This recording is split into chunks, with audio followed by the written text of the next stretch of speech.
ನಮಸ್ಕಾರ ಸ್ನೇಹಿತರೆ, ಮಹಾಚಂದ್ರ ಯೂಟ್ಯೂಬ್ ಚಾನಲ್ಗೆ ತಮ್ಮೆಲ್ಲರಿಗೂ ಸ್ವಾಗತ.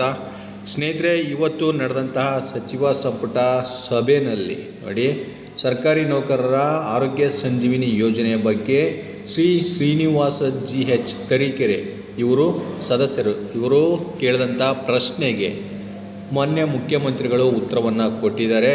ಆರೋಗ್ಯ ಸಂಜೀವಿನಿ ಯೋಜನೆ ಈಗ ಯಾವ ಹಂತದಲ್ಲಿದೆ, ಯಾವಾಗ ಅದು ಜಾರಿಗೆ ಆಗ್ಬೋದು ಮತ್ತು ಯಾವ ಆಸ್ಪತ್ರೆಗಳು ಅದಕ್ಕೆ ಒಳಪಡುತ್ತೆ.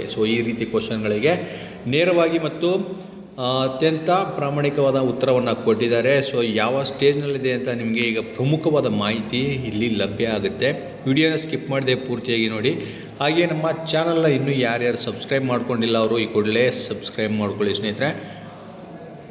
ಬನ್ನಿ ನೋಡೋಣ. ಹಾಗಾದರೆ ನೋಡಿ, ಕರ್ನಾಟಕ ರಾಜ್ಯ ಸರ್ಕಾರಿ ನೌಕರರು ಮತ್ತು ಅವರ ಕುಟುಂಬದ ಅವಲಂಬಿತ ಸದಸ್ಯರಿಗೆ ರಾಜ್ಯ ಸರ್ಕಾರವು ರೂಪಿಸಿರುವ ನಗದು ರಹಿತ ಕರ್ನಾಟಕ ಆರೋಗ್ಯ ಸಂಜೀವಿನಿ ಯೋಜನೆಯನ್ನು ಅನುಷ್ಠಾನಗೊಳಿಸುವ ಪ್ರಕ್ರಿಯೆಯು ಯಾವ ಹಂತದಲ್ಲಿದೆ? ಇದು ಮೊದಲನೇ ಪ್ರಶ್ನೆ.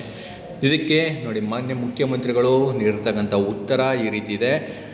ಕರ್ನಾಟಕ ಆರೋಗ್ಯ ಸಂಜೀವಿನಿ ಯೋಜನೆಯನ್ನು ನಿರ್ವಹಿಸಲು ಹಾಗೂ ಅನುಷ್ಠಾನಗೊಳಿಸಲು ಸುವರ್ಣ ಆರೋಗ್ಯ ಸುರಕ್ಷಾ ಟ್ರಸ್ಟ್ನಲ್ಲಿ ಒಂದು ಪ್ರತ್ಯೇಕ ಕೋಶವನ್ನು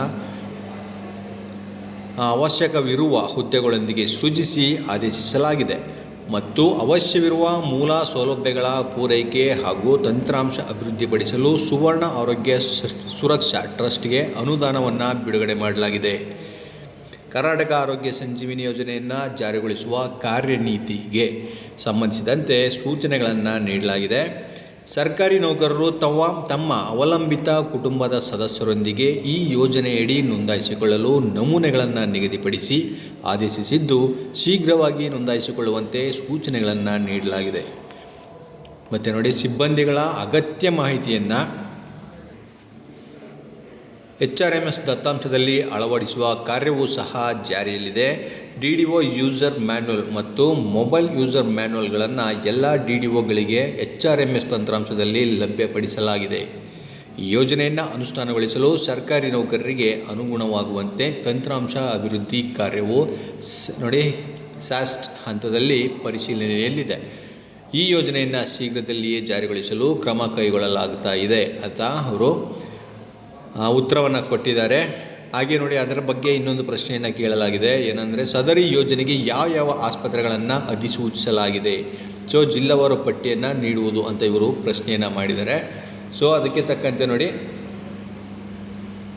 ಸರ್ಕಾರದ ಆದೇಶ ಸಂಖ್ಯೆ ಒಂದನ್ನು ಇಲ್ಲಿ ಮೆನ್ಷನ್ ಮಾಡಿದ್ದಾರೆ.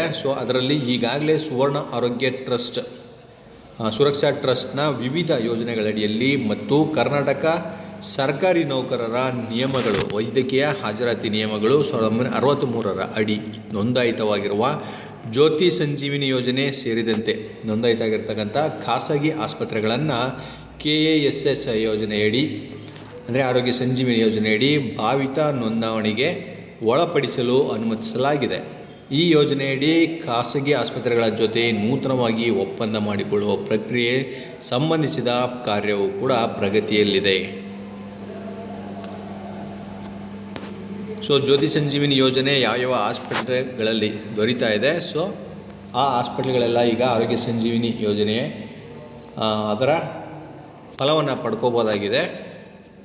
ಹಾಗೆ ಮತ್ತೊಂದು ಪ್ರಶ್ನೆಯನ್ನು ಕೇಳಲಾಗಿದೆ ನೋಡಿ,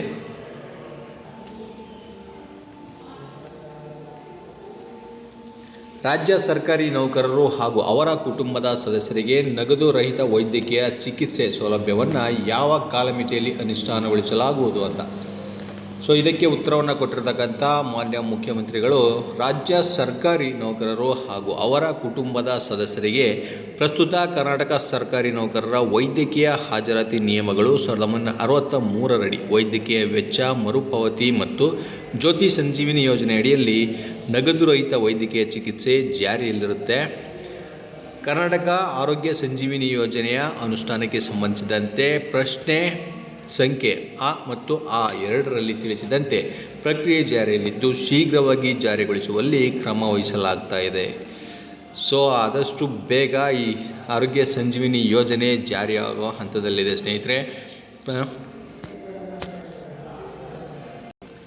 ಇದಕ್ಕೆ ಸಂಬಂಧಪಟ್ಟಂತಹ ಎಲ್ಲ ಕಾರ್ಯಗಳು ವೆಬ್ಸೈಟ್ಗಳಾಗಿರ್ಬೋದು ಅಥವಾ ನಮೂನೆ ಅರ್ಜಿ ಸಲ್ಲಿಸೋದಕ್ಕೆ ನಮೂನೆಗಳಾಗಿರ್ಬೋದು ಎಲ್ಲ ತಯಾರಿಯನ್ನು ಮಾಡ್ಕೋತಾ ಇದ್ದಾರೆ. ಆದಷ್ಟು ಬೇಗ ಇದೆಲ್ಲ ಪೂರ್ಣಗೊಂಡ ನಂತರ ಎಲ್ಲರಿಗೂ ಆರೋಗ್ಯ ಸಂಜೀವಿನಿ ಯೋಜನೆ ಅನುಷ್ಠಾನ ಆಗೇ ಆಗುತ್ತೆ. ಎಲ್ಲ ಸರ್ಕಾರಿ ನೌಕರರು ಕೂಡ ಉಚಿತ ವೈದ್ಯಕೀಯ ಚಿಕಿತ್ಸೆಯನ್ನು ಪಡ್ಕೊಳ್ಳೋದಕ್ಕೆ ಉಪಯೋಗ ಆಗುತ್ತೆ ಸ್ನೇಹಿತರೆ. ಸೊ ಇದಿಷ್ಟು ಈ ಹೊತ್ತಿನ ಮಾಹಿತಿ. ಮತ್ತೆ ಮುಂದಿನ ವಿಡಿಯೋದಲ್ಲಿ ನನ್ನನ್ನು ಭೇಟಿ ಮಾಡ್ತೇನೆ. ನಮಸ್ಕಾರ.